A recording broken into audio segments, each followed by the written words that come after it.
E todo aquele que luta, de tudo se abstém. Eles o fazem para alcançar uma coroa corruptível, nós, porém, uma incorruptível. Pois eu assim corro, não como a coisa incerta, assim combato, não como batendo no ar. Antes subjugo meu corpo e o reduzo à servidão, para que pregando aos outros, eu mesmo, não venha de alguma maneira a ficar reprovado. 1 Coríntios, capítulo 10.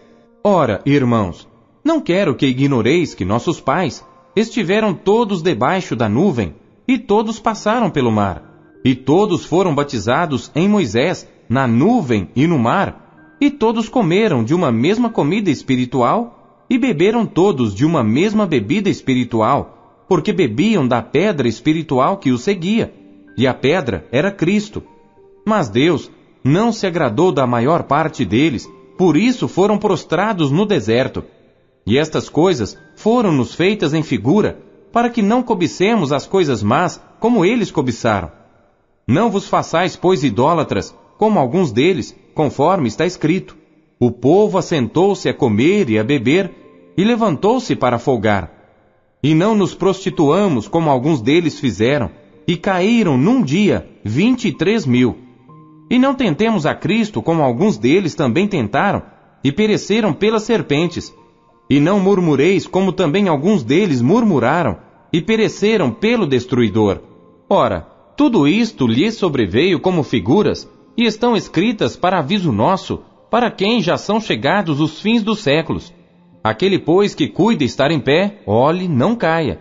Não veio sobre vós tentação, senão humana, mas fiel é Deus, que não vos deixará tentar acima do que podeis. Antes, com a tentação, dará também o escape para que a possais suportar. Portanto, meus amados, fugi da idolatria. Falo como a entendidos. Julgai vós mesmos o que digo. Porventura, o cálice de bênção que abençoamos não é a comunhão do sangue de Cristo? O pão que partimos não é, porventura, a comunhão do corpo de Cristo? Porque nós, sendo muitos, somos um só pão e um só corpo, porque todos participamos do mesmo pão. Vede a Israel segundo a carne. Os que comem os sacrifícios não são porventura participantes do altar? Mas que digo? Que o ídolo é alguma coisa? Ou que o sacrificado ao ídolo é alguma coisa? Antes digo que as coisas que os gentios sacrificam, as sacrificam aos demônios e não a Deus. E não quero que sejais participantes com os demônios. Não podeis beber o cálice do Senhor e o cálice dos demônios. Não podeis ser participantes da mesa do Senhor e da mesa dos demônios. Ou irritaremos o Senhor? Somos nós mais fortes do que Ele? Todas as coisas me são lícitas, mas nem todas as coisas convêm. Todas as coisas me são lícitas, mas nem todas as coisas edificam. Ninguém busque o proveito próprio, antes cada um o que é de outrem.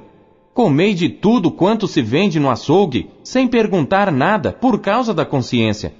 Porque a terra é do Senhor e toda a sua plenitude. E se algum dos infiéis vos convidar, e quiserdes ir, comei de tudo que se puser diante de vós, sem nada perguntar, por causa da consciência. Mas se alguém vos disser, isso foi sacrificado aos ídolos, não comais, por causa daquele que vos advertiu, e por causa da consciência, porque a terra é do Senhor e toda a sua plenitude. Digo, porém, a consciência, não a tua, mas a do outro. Pois, por que há de a minha liberdade ser julgada pela consciência de outrem? E se eu com graça participo, por que sou blasfemado naquilo por que dou graças? Portanto, quer comais, quer bebais, ou façais outra qualquer coisa, fazei tudo para a glória de Deus. Portai-vos de modo que não deis escândalo, nem aos judeus, nem aos gregos, nem à igreja de Deus, como também eu em tudo agrado a todos, não buscando o meu próprio proveito, mas o de muitos, para que assim se possam salvar. Capítulo 11. Sede meus imitadores, como também eu de Cristo. E louvo-vos, irmãos, porque em tudo vos lembrais de mim, e retendes os preceitos como vô-los entreguei.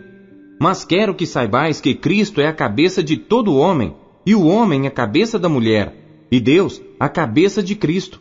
Todo homem que ora ou profetiza tendo a cabeça coberta, desonra sua própria cabeça. Mas toda mulher que ora ou profetiza com a cabeça descoberta, desonra sua própria cabeça, porque é como se estivesse rapada. Portanto, se a mulher não se cobre com véu, tosquie-se também. Mas se para a mulher é coisa indecente tosquiar-se ou rapar-se, que ponha o véu. O homem, pois, não deve cobrir a cabeça, porque é a imagem e glória de Deus, mas a mulher é a glória do homem. Porque o homem não provém da mulher, mas a mulher do homem. Porque também o homem não foi criado por causa da mulher, mas a mulher por causa do homem. Portanto, a mulher deve ter sobre a cabeça sinal de poderio por causa dos anjos. Todavia, nem o homem é sem a mulher, nem a mulher sem o homem no Senhor. Porque como a mulher provém do homem, assim também o homem provém da mulher, mas tudo vem de Deus. Julgai entre vós mesmos. É decente que a mulher ore a Deus descoberta? Ou não vos ensina a mesma natureza que é desonra para o homem ter cabelo crescido? Mas ter a mulher cabelo crescido lhe é honroso, porque o cabelo lhe foi dado em lugar de véu. Mas se alguém quiser ser contencioso, nós não temos tal costume, nem as igrejas de Deus. Nisto, porém, que vou dizer-vos, não vos louvo, porquanto vos ajuntais, não para melhor, senão para pior. Porque antes de tudo, ouço que, quando vos ajuntais na igreja, há entre vós dissensões, e em parte o creio. E até importa que haja entre vós heresias, para que os que são sinceros se manifestem entre vós.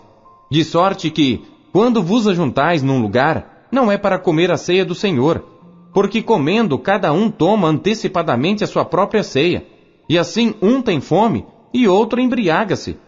Não tendes porventura casas para comer e para beber? Ou desprezais a igreja de Deus e envergonhais os que nada têm? Que vos direi? Louvar-vos-ei? Nisto não vos louvo. Porque eu recebi do Senhor o que também vos ensinei, que o Senhor Jesus, na noite em que foi traído, tomou o pão, e tendo dado graças, o partiu e disse: Tomai, comei, isto é o meu corpo, que é partido por vós. Fazei isto em memória de mim. Semelhantemente também, depois de cear, tomou o cálice, dizendo: Este cálice é o novo testamento no meu sangue. Fazei isto todas as vezes que beberdes em memória de mim. Porque todas as vezes que comerdes este pão e beberdes este cálice, anunciais a morte do Senhor até que venha.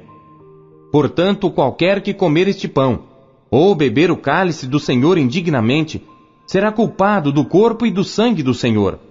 Examine-se, pois, o homem a si mesmo, e assim coma deste pão e beba deste cálice.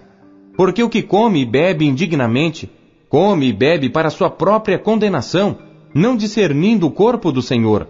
Por causa disto, há entre vós muitos fracos e doentes, e muitos que dormem. Porque se nós nos julgássemos a nós mesmos, não seríamos julgados. Mas quando somos julgados, somos repreendidos pelo Senhor, para não sermos condenados com o mundo. Portanto, meus irmãos, quando vos ajuntais para comer, esperai uns pelos outros. Mas se algum tiver fome, coma em casa, para que não vos ajunteis para condenação. Quanto às demais coisas, ordená-las-ei quando for. Capítulo 12. Acerca dos dons espirituais, não quero, irmãos, que sejais ignorantes. Vós bem sabeis que éreis gentios, levados aos ídolos mudos, conforme éreis guiados. Portanto, vos quero fazer compreender que ninguém que fala pelo Espírito de Deus diz: Jesus é anátema. E ninguém pode dizer que Jesus é o Senhor, senão pelo Espírito Santo. Ora, há diversidade de dons, mas o Espírito é o mesmo. E há diversidade de ministérios, mas o Senhor é o mesmo. E há diversidade de operações, mas é o mesmo Deus que opera tudo em todos. Mas a manifestação do Espírito é dada a cada um para o que for útil.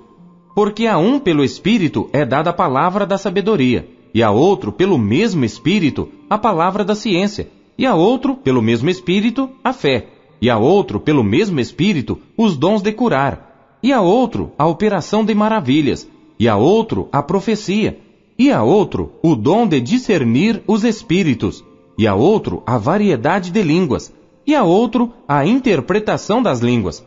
Mas um só e o mesmo Espírito opera todas estas coisas, repartindo particularmente a cada um como quer. Porque assim como o corpo é um e tem muitos membros, e todos os membros, sendo muitos, são um só corpo, assim é Cristo também. Pois todos nós fomos batizados em um Espírito, formando um corpo, quer judeus, quer gregos, quer servos, quer livres, e todos temos bebido de um Espírito. Porque também o corpo não é um só membro, mas muitos. Se o pé disser, porque não sou mão, não sou do corpo, não será por isso do corpo? E se a orelha disser, porque não sou olho, não sou do corpo, não será por isso do corpo? Se todo o corpo fosse olho, onde estaria o ouvido? Se todo fosse ouvido, onde estaria o olfato? Mas agora Deus colocou os membros no corpo, cada um deles como quis. E se todos fossem um só membro, onde estaria o corpo? Assim, pois, há muitos membros, mas um corpo. E o olho não pode dizer à mão, não tenho necessidade de ti, nem ainda a cabeça aos pés, não tenho necessidade de vós. Antes, os membros do corpo, que parecem ser os mais fracos, são necessários. E os que reputamos serem menos honrosos no corpo, a esses honramos muito mais. E aos que em nós são menos decorosos, damos muito mais honra. Porque os que em nós são mais nobres, não têm necessidade disso, mas Deus assim formou o corpo, dando muito mais honra ao que tinha falta dela, para que não haja divisão no corpo, mas antes tenham os membros igual cuidado uns dos outros, de maneira que, se um membro padece, todos os membros padecem com ele, e se um membro é honrado, todos os membros se regozijam com ele. Ora, vós sois o corpo de Cristo e seus membros em particular. E a uns pôs Deus na igreja, primeiramente apóstolos, em segundo lugar profetas, em terceiro doutores, depois milagres, depois dons de curar, socorros, governos, variedades de línguas. Porventura são todos apóstolos? São todos profetas? São todos doutores? São todos operadores de milagres? Têm todos o dom de curar? Falam todos diversas línguas? Interpretam todos? Portanto, procurai com zelo os melhores dons, e eu vos mostrarei um caminho mais excelente. Capítulo 13. Ainda que eu falasse as línguas dos homens e dos anjos, e não tivesse amor, seria como metal que soa, ou como sino que tine. E ainda que tivesse o dom de profecia, e conhecesse todos os mistérios e toda a ciência, e ainda que tivesse toda a fé, de maneira tal que transportasse os montes, e não tivesse amor, nada seria. E ainda que distribuísse toda a minha fortuna para sustento dos pobres, e ainda que entregasse o meu corpo para ser queimado, e não tivesse amor, nada disso me aproveitaria. O amor é sofredor, é benigno. O amor não é invejoso.